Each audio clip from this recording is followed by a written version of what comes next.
Mari kita bersama-sama hari ini membuka Alkitab kita dalam Matius pasal yang ke-8. Matius pasal 8 ayat 28 sampai dengan ayat yang ke-34. Saya akan membaca ayat yang ke-28 dan 29. Nanti saya harap Bapak Ibu Saudara semuanya membaca selanjutnya. Demikian bunyi firman Tuhan, setibanya di seberang yaitu di daerah orang Gadara, datanglah dari pekuburan 2 orang yang kerasukan setan menemui Yesus. Mereka sangat berbahaya sehingga tidak seorang pun yang berani melalui jalan itu. Dan mereka itu pun berteriak katanya, "Apa urusanmu dengan kami, hai anak Allah? Adakah engkau kemari untuk menyiksa kami sebelum waktunya?" Dalam Matius pasal yang ke-8, mulai dari ayat yang ke-18 sampai dengan ayat yang ke-34 ini, adalah peristiwa bagaimana murid-murid Tuhan Yesus Kristus melihat dan mengalami bagaimana Tuhan melakukan perkara-perkara besar. Tuhan melakukan perkara-perkara yang ajaib. Saudaraku, dalam perjalanan ini murid-murid Tuhan mengalami atau melalui pengalaman iman yang luar biasa. Di ayat yang ke-23 sampai dengan ayat yang ke-27, kita melihat bagaimana Yesus melakukan mujizat dengan meredakan, menguasai, mengatasi angin ribut, mengatasi gelombang, dan ditenangkan dalam kuasanya ini. Saudaraku, dan kemudian di ayat yang kedua, ayat yang ke-28 ini, Tuhan Yesus melakukan suatu perkara yang besar dan murid-murid melihat bagaimana Yesus menyembuhkan orang yang kerasukan setan. Saudaraku, dalam peristiwa ini kita melihat orang yang kerasukan setan ini tinggal di pekuburan. Orang-orang tidak lagi memperhatikan dia. Orang-orang tidak lagi melihat dia. Orang sudah menganggap bahwa tidak ada orang ini karena dianggap sudah tidak ada dan dibiarkan berkeliaran di pekuburan.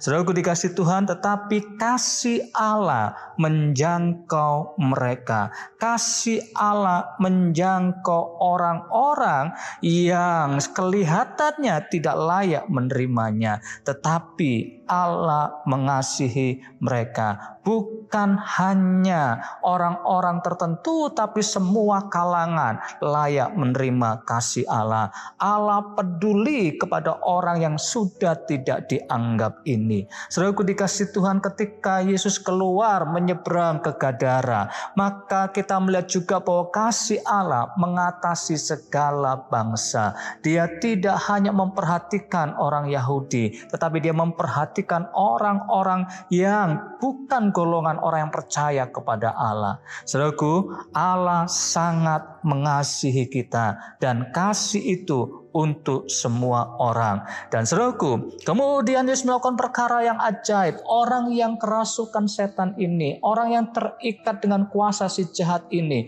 Tuhan Yesus melakukan mujizat dan mengalami yang namanya kelepasan, yang namanya pemulihan. Bapak Ibu Saudaraku yang dikasih Tuhan, hal yang sangat menarik adalah ketika orang yang mengalami kerasukan ini dipulihkan Tuhan, orang ini mengalami pemulihan dari Tuhan.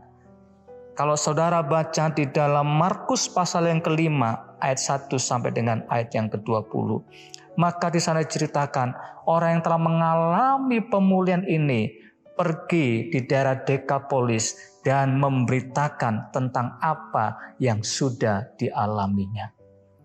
Saudaraku, murid-murid Tuhan mengalami pengalaman iman. Orang yang kerasukan ini dipulihkan dan mengalami pengalaman iman. Bagaimana Allah memulihkan hidup mereka.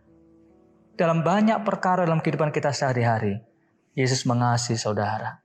Dan Allah rindu engkau terus berjalan bersama dengan Tuhan dan engkau mengalami mujizat demi mujizat. Ada pengalaman iman yang saudara dan saya lalui. Berjalanlah bersama dengan Tuhan dan lihat perkara-perkara ajaib, lihat mujizat Tuhan dan mengalami pengalaman iman bersama dengan Tuhan. Tetap kuat, tetap bersandar kepada Tuhan. Tuhan Yesus memberkati Bapak Ibu saudara semuanya. Shalom.